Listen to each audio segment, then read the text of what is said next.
Iremos a otro texto de la palabra también. Y empezamos entonces esta maravillosa semana de la familia, porque la iglesia cristiana no solo protesta por los movimientos sociales que atentan contra la familia, la iglesia cristiana también propone a la sociedad el diseño divino de cómo los seres humanos nacen y crecen y cómo desarrollan su vida para la gloria de Dios. Y eso lo recibimos de la palabra del Señor, Efesios 6, 1 al 4. Hijos, obedezcan en el Señor a sus padres, porque esto es justo. Honra a tu padre y a tu madre, que es el primer mandamiento con promesa, para que te vaya bien y disfrutes de una larga vida en la tierra.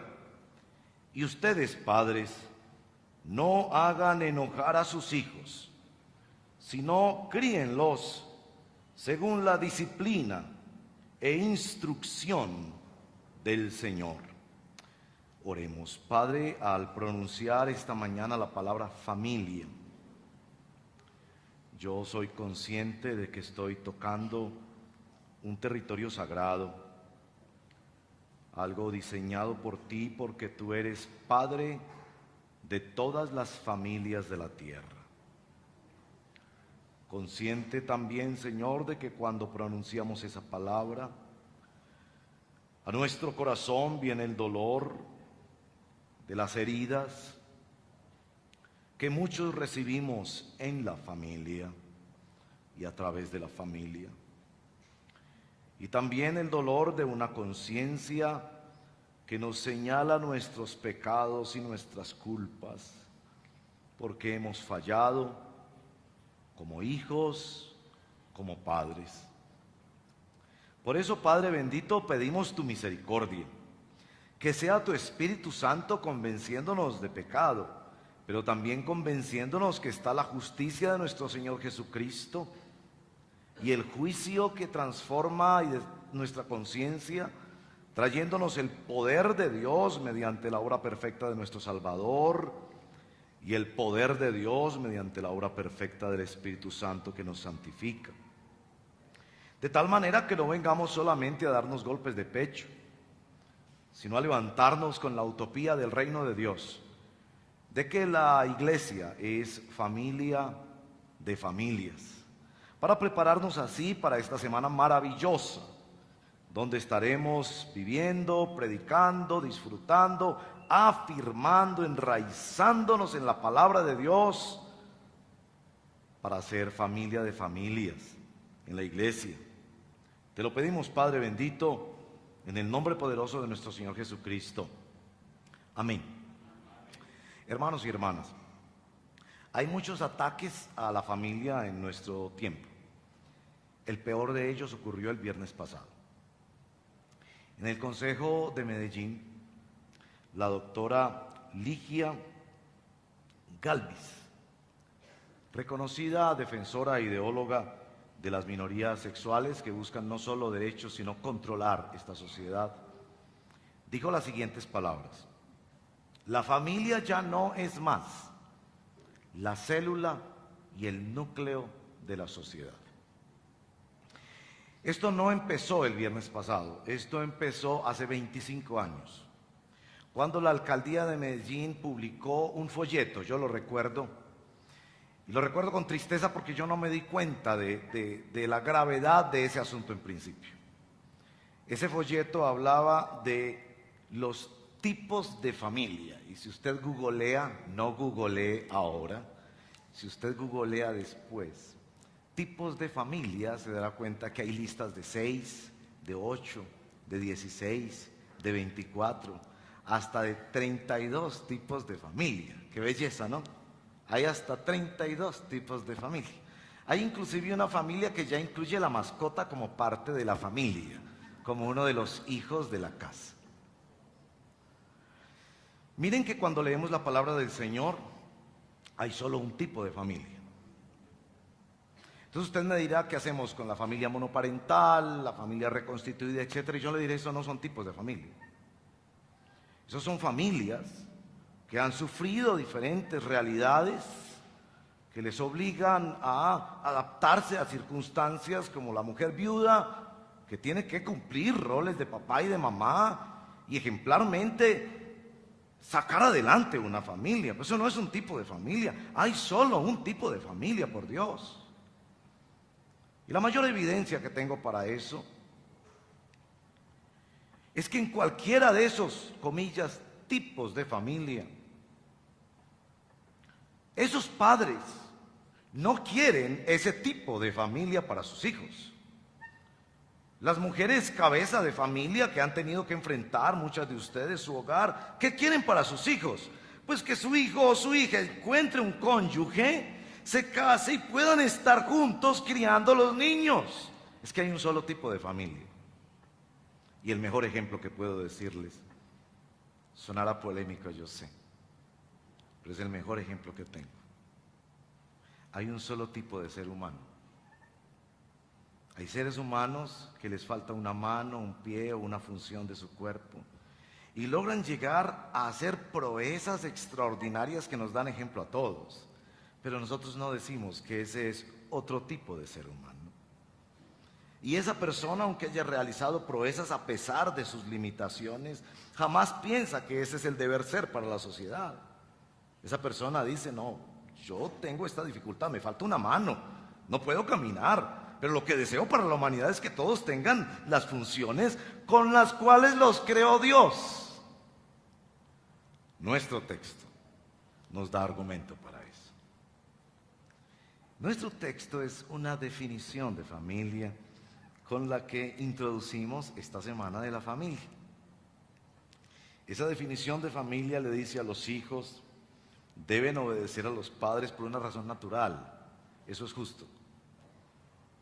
Ellos son sus progenitores, son los que los criaron, son los que entregaron su vida, son los que arriesgaron su suerte en criarlos, eso es justo.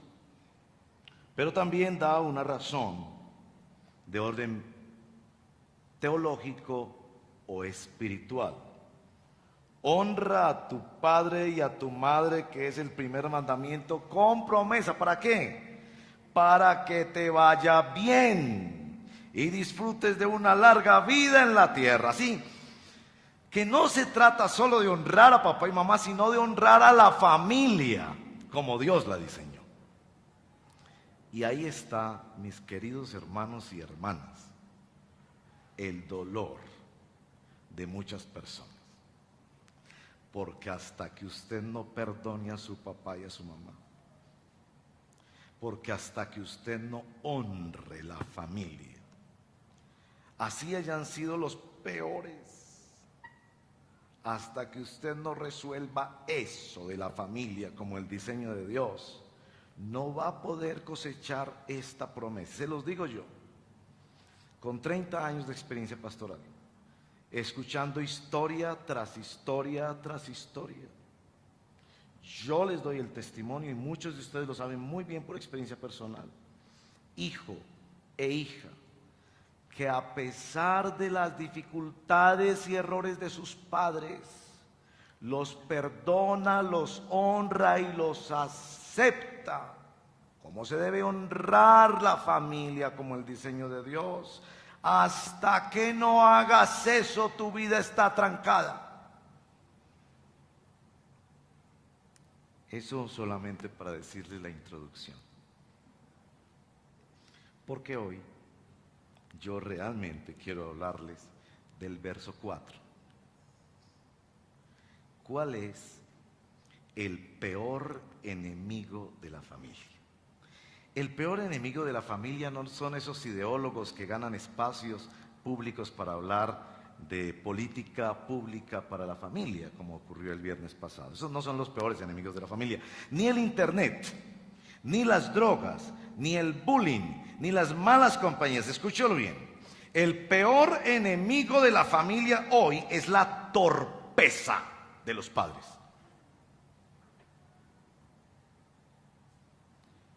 La torpeza de los padres,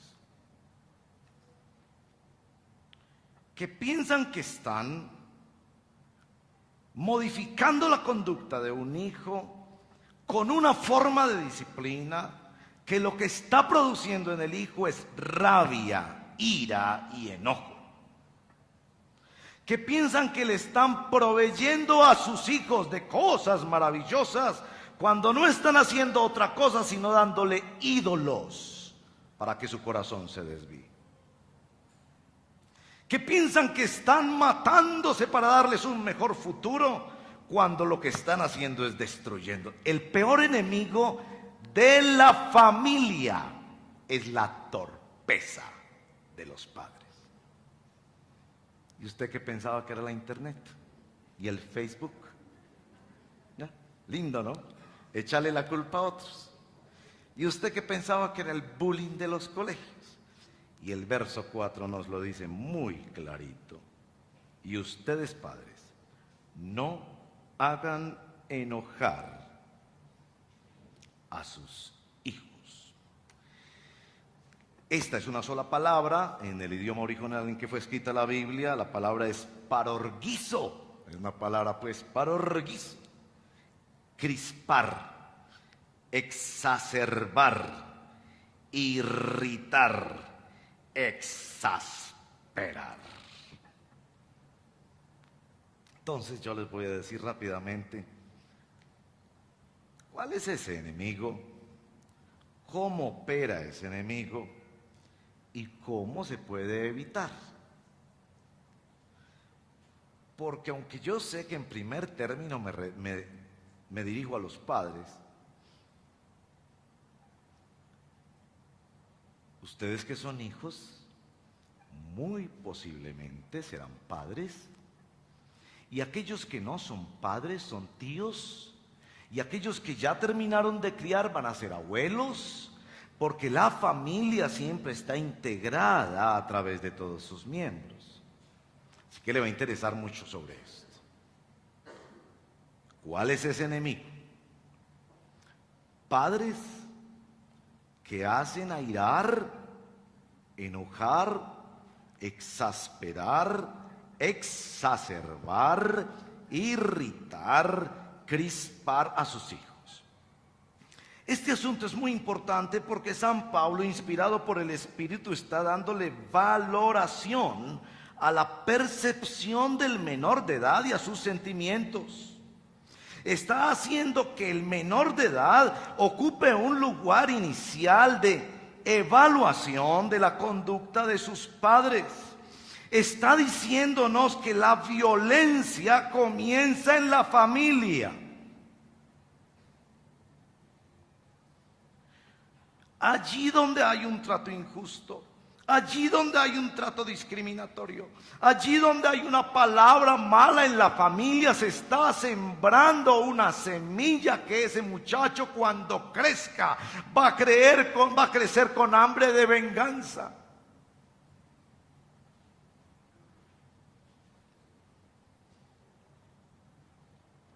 Suena el teléfono y el papá le dice al niño, diga que no estoy.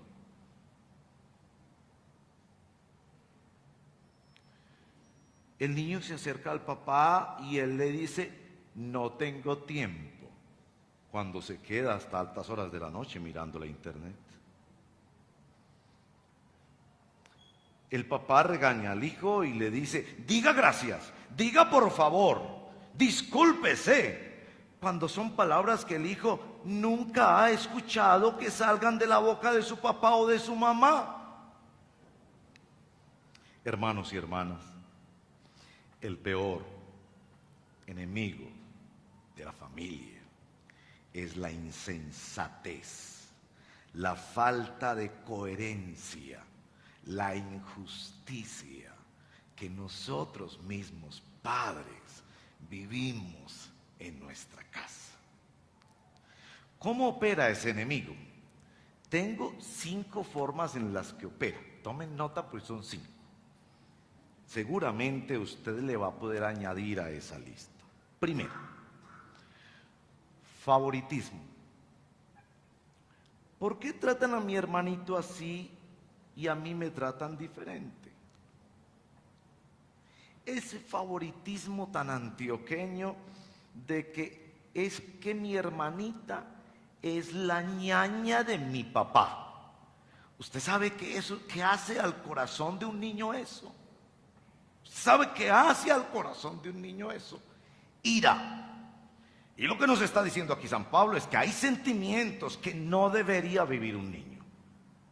El niño no es capaz con esos sentimientos, solo los acumula para que se despierten en el futuro. Segundo, crítica severa sin afirmación, sin perdón. Usted es que no sirve para nada. Otra vez sacó 3,5 en el colegio. Crítica severa sin afirmación ni perdón. Padres que se equivocan y no le piden perdón a sus hijos. ¿Usted sabe qué hace eso en el corazón de un niño? Siembra un sentimiento que el niño no es capaz de manejar, pero que acumula para que se reviente cuando esté grande. Percibir esa injusticia, esa no coherencia, esa ambivalencia en la persona que él ve como la figura de Dios en su vida. Porque la cosa que más debe atemorizarnos a los papás y a las mamás es que nosotros representamos a Dios para esos muchachitos. Tercero, disciplina irregular, excesiva o ausente. Porque llegó tarde, le aplicaron una disciplina terrible. El hermanito golpeó a la hermanita y nada más le dijeron que se disculpara. La ausencia de disciplina también genera ira en el corazón del niño, porque el niño dice: ¿quién está poniendo orden a este mundo? Este es un mundo desordenado que no funciona. No debería extrañarnos que cuando lleguen a ser adultos hagan estudios doctorales para demostrar que la familia no es el núcleo de la sociedad. Pues claro, si desde niños lo que conocieron fue un desorden, no el modelo de Dios, sino un desorden, y entonces ahora están haciendo experimentos sociales a ver si el asunto puede funcionar de otra manera. Cuarto, expectativas irreales. Irreales porque son imposibles o porque son vicarias. Entonces estos padres de clase media quieren que el niño no solo hable inglés, sino también francés y mandarín. Y que sepa karate, buceo y tocar 4 instrumentos musicales. Y muchas veces la razón de eso es que el papá tiene esa profunda frustración y está haciendo de su hijo una versión editada de sí mismo. Y pensando que es una maravilla de padre porque lo tiene en todos los cursos habidos y por haber que hay en esta ciudad. ¿Han visto esos shows de televisión donde las mamás cogen a niñitas preciosas, niñitas de 3, 4, 5 años, y las maquillan como si fueran supermodelos y las someten a unas cosas que nunca un menor de edad debe estar sometido, a competir por la belleza con otras niñas de la misma? ¿Sabe qué es lo que hay ahí? Una mamá frustrada que está haciendo que su hijo sea su redentor. Quinto, el abandono físico o emocional.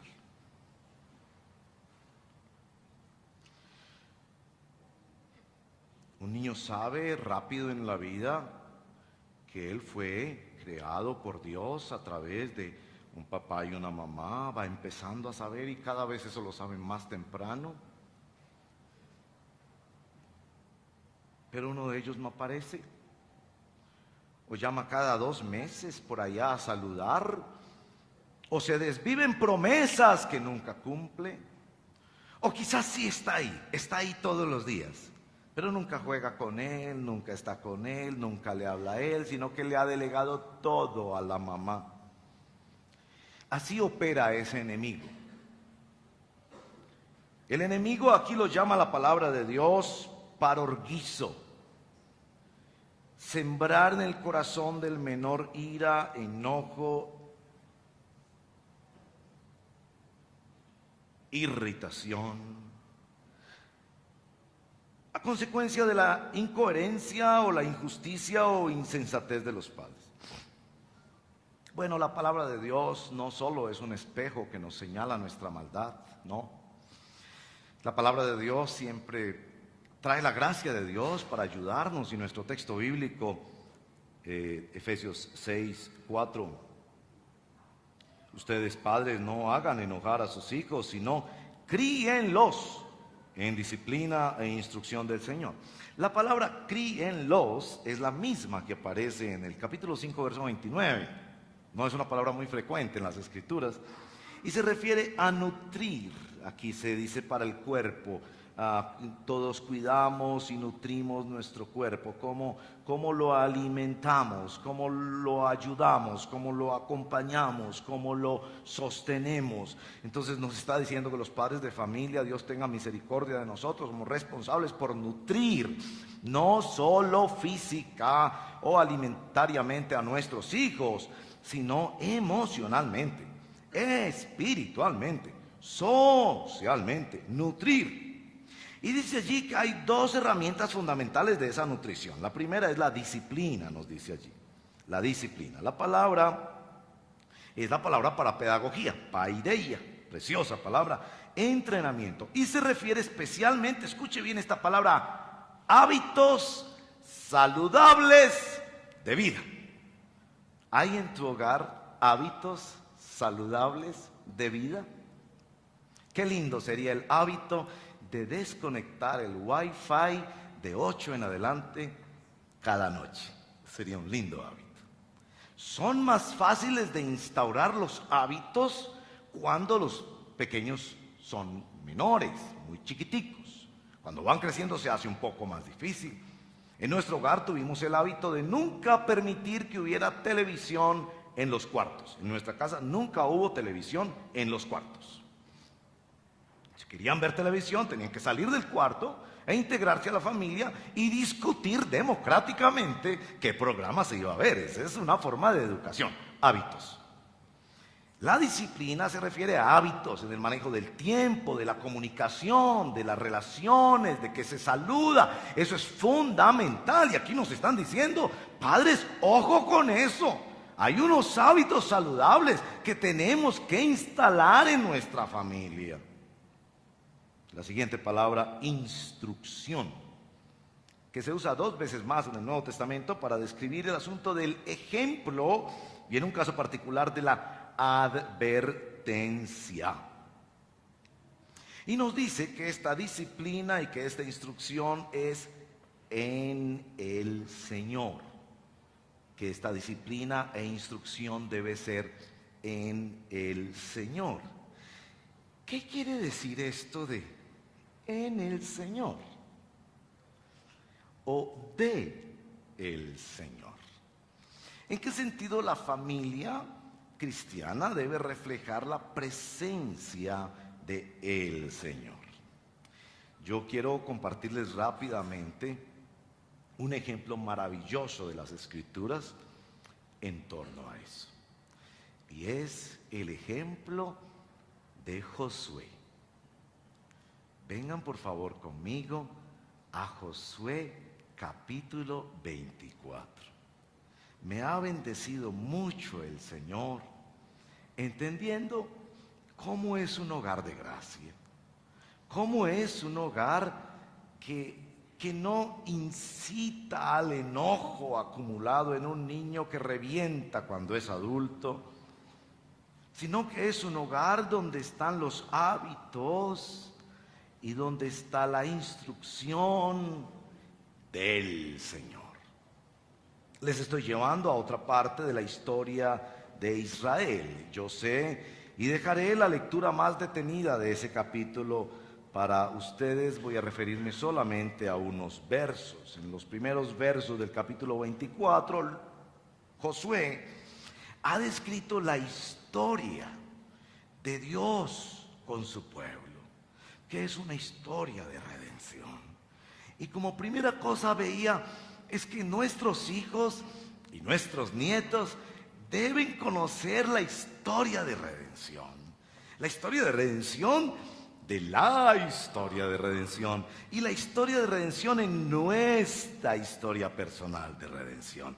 Ellos deben saber que nosotros somos pecadores y que necesitamos la intervención de Dios. Y Josué pasa por la historia cuando el Señor sacó a su pueblo en liberación de Egipto y los introdujo a una nueva tierra. Llega al verso 14, con ese por lo tanto tan importante. Miren bien: por lo tanto, ahora ustedes entréguense al Señor y sírvanle fielmente, desháganse de los ídolos. Esa frase va a ser muy importante para esta concepción de familia. Familia cristiana es una familia donde no se producen ídolos, sino que por el contrario se deshacen de los ídolos. Hay ídolos visibles, hay ídolos invisibles. Aquí les está hablando de los ídolos de sus antepasados que adoraron al otro lado del río Éufrates y en Egipto, y sirvan solo al Señor. Y en el verso 15, pero, Josué 24:15, pero si a ustedes les parece mal servir al Señor, y sin duda esta es una estrategia literaria de Josué, que es el sarcasmo o la ironía. Si a ustedes les parece mal servir al Señor, elijan ustedes mismos a quienes van a servir: a los dioses que sirvieron sus antepasados al otro lado del río Éufrates, o a los dioses de los amorreos en cuya tierra ustedes ahora habitan. Por mi parte, esa es la frase famosa de Josué. Josué se hizo famoso por esa frase. Un hombre definido por una frase. Por mi parte, mi familia y yo serviremos al Señor. Eso es. Y yo bendigo al Señor por esta semana, porque esta semana ustedes van a afirmar eso cada minuto y cada hora de esta semana, no solo para ustedes y sus generaciones, sino para todo este sur del Valle de la Aburrá, que tanto necesita al Señor y que erróneamente se están yendo por el precipicio de los experimentos de minorías sexuales que han ganado derechos que quizás deberían tenerlos, pero que ahora están queriendo controlar nuestra sociedad. Y la iglesia no puede hacer otra cosa que decirles con su amor y su ejemplo que la mejor forma de vivir es con el diseño divino para la familia. Y que si por alguna razón ese papá se murió o se fue, esa mamá está haciendo el esfuerzo para que esos niños aprendan ese diseño y un día vivan en ese diseño. Maravillosa expresión de compromiso. Yo y mi familia serviremos al Señor. Pero miren, el texto sigue, porque sigue de una manera maravillosa para ayudarnos a entender cómo es que opera la gracia de Dios en la familia. El pueblo respondió: eso no pasará jamás. Nosotros no abandonaremos al Señor para servir a otros dioses. El Señor nuestro Dios es quien nos sacó a nosotros. Pero bueno, siguen diciendo que no van a dejar al Señor. Pero miren el verso 19, lo que les dice Josué. Esto es hombre de 110 años. Esto es hombre que conocía al pueblo. Esto es hombre con experiencia. Y verso 19. Ustedes son incapaces de servir al Señor. Y el pueblo responde en el verso 21, eso no pasará jamás. Nosotros solo serviremos al Señor. ¿Se dan cuenta? Es que este asunto del diseño de Dios en la familia es muy fácil decirlo. Es muy fácil emocionarnos aquí y decir la familia, la familia, la familia. Pero es muy difícil esta tarde apagar el televisor cuando están dando tu programa favorito o ese partido de fútbol y dedicar un ratico a conversar con los hijos o a jugar un ratico con algún jueguito de familia y compartir, ¿no es cierto?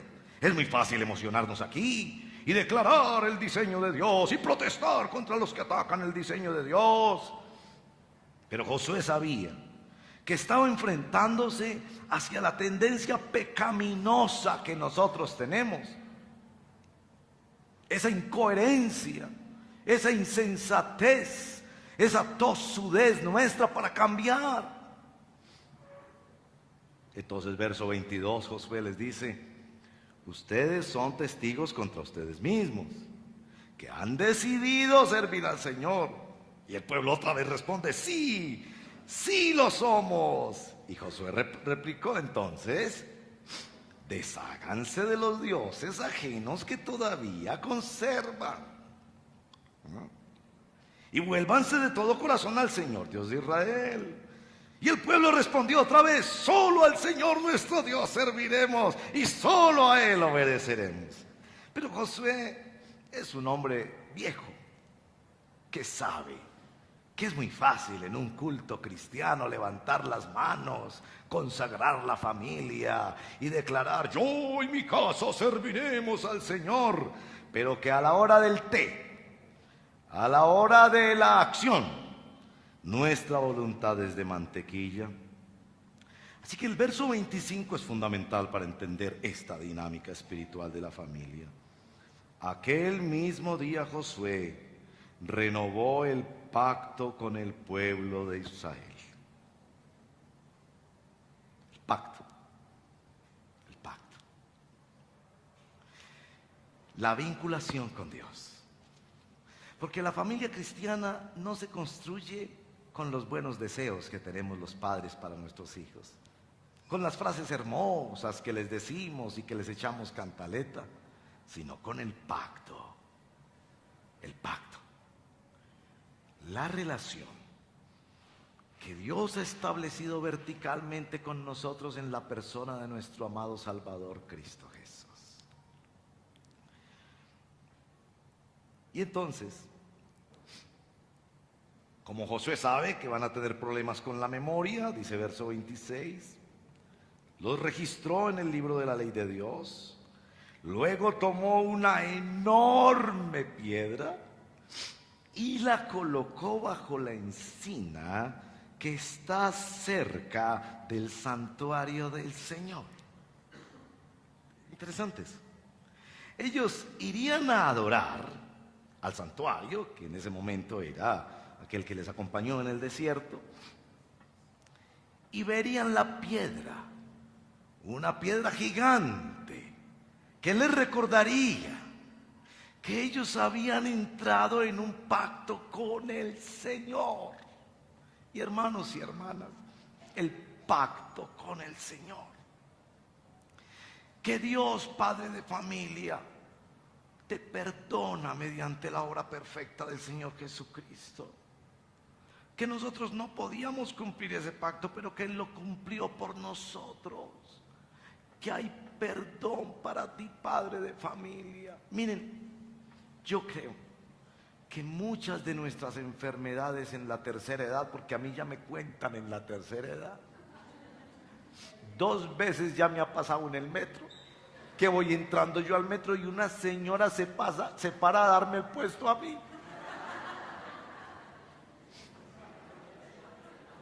Muchas de las enfermedades que se viven en la tercera edad, ¿saben a causa de qué es? Culpa. Culpa. Padres que sabemos que no podemos devolver la historia. ¿Cuánto quisiéramos devolver la historia y jugar con ese niño? ¿Cuánto quisiéramos devolver la historia y no maltratar a esa mujer? ¿Cuánto quisiéramos devolver la historia y no desgastarnos en trabajos tontos para llenar nuestra casa de ídolos cuando lo que nuestros hijos querían era tiempo? ¿Cuánto quisiéramos devolver la historia, pero no podemos devolver la historia? Y la única posibilidad es creer en el Señor Jesucristo, ir a Él con nuestra culpa y decirle: perdóname, límpiame. Yo creo que puedo volver a empezar y quizás no fui un buen padre, pero puedo ser un buen abuelo. Quizá puedo contarle a mis generaciones la historia de ese perdón para que mis siguientes generaciones conozcan el pacto de gracia y vivan del amor de Dios. Pero también, padres de familia, la posibilidad en el pacto de la gracia de que era Dios el que asumía el compromiso con ellos. Lo único que ellos tenían que hacer por Dios era dejar los ídolos. Eso es una cosa inmensa, eso es inmenso para el estudio de la Biblia y la teología. Lo único que ellos tenían que hacer era darle la espalda al ídolo. Porque inmediatamente se iban a encontrar con el Dios vivo y verdadero, que les iba a sanar, que les iba a restaurar y que iba a convertir las cosas viejas en nuevas y que iba a usar inclusive sus errores para testimonio de su gracia y de su poder. Eso fue lo que Josué pensó. No es solo de palabras bonitas, sino de hombres y mujeres que vienen al pacto de la gracia de Dios. Esta mañana hemos celebrado el memorial del pacto de la gracia, que es la Santa Comunión. Bonhoeffer llamaba a la Santa Cena, en un maravilloso libro que se llama Vida en Comunidad y que deberíamos leer, él llamaba a la Santa Cena el banquete de los infieles. Qué lindo nombre para la Santa Cena. Pero todos hemos fallado. Todos hemos fallado, pero venimos de nuevo al pacto de la gracia a decir: Señor, yo vivo de eso, yo vivo de ese perdón todos los días, no solo el primer día. De pronto el primer día lo sentí más, no sé, pero todos los días vivo de este perdón. Y todos los días tú eres mi papá. Pero para yo poder ser papá, yo necesito tener otro papá. Todos los días tú me aceptas en la persona de mi bendito Salvador y me adoptas como hijo y me permites recibir la gracia del Espíritu para avanzar.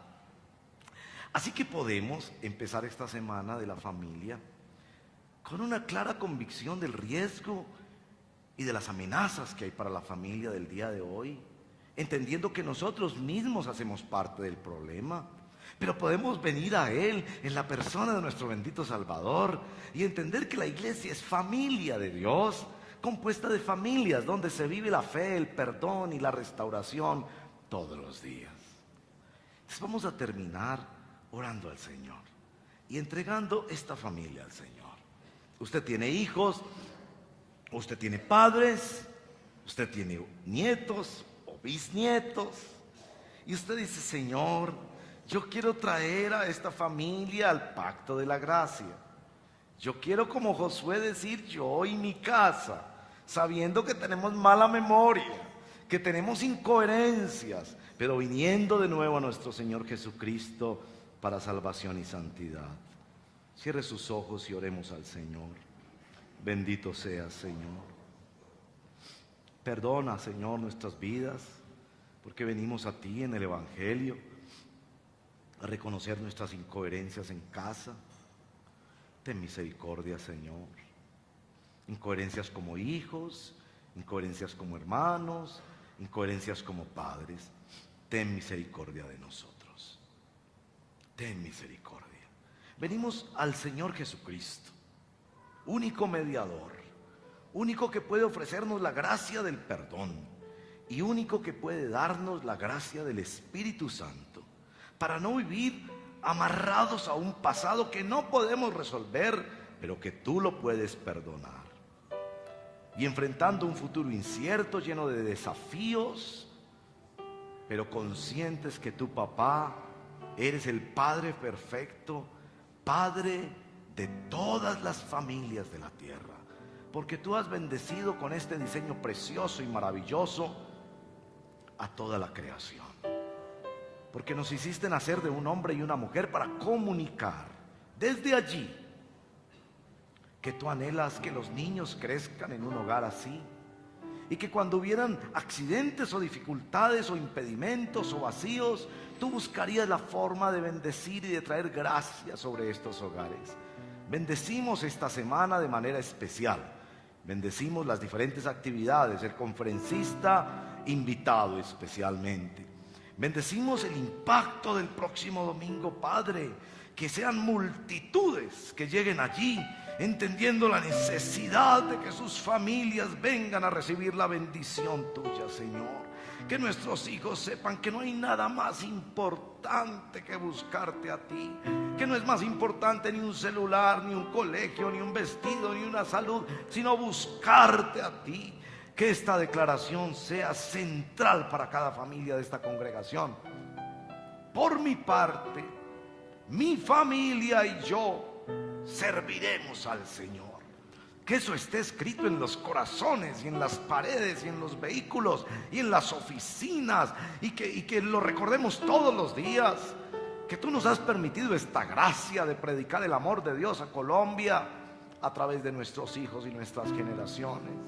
Te lo pedimos, Padre, que tu bendición sea sobre esta tu amada iglesia, sobre cada uno de mis hermanos y hermanas a quienes traes consolación en estos días, fortaleza, ánimo nuevo para levantar nuevos hábitos saludables en su casa, el hábito de hacer el devocional, el hábito de orar antes de comer los alimentos, el hábito de darse las buenas noches, de bendecirse en la mañana cuando salen al trabajo, y que vamos reconociendo la necesidad de ser guiados en la disciplina y en la instrucción del Señor. Que la palabra de Dios no falte en los hogares, la lectura de la palabra de Dios a los más pequeños, a los que van en la adolescencia, aun cuando están adultos, que les leemos la palabra de Dios, porque no hay nada más importante para nosotros hoy en día que consagrarnos totalmente así.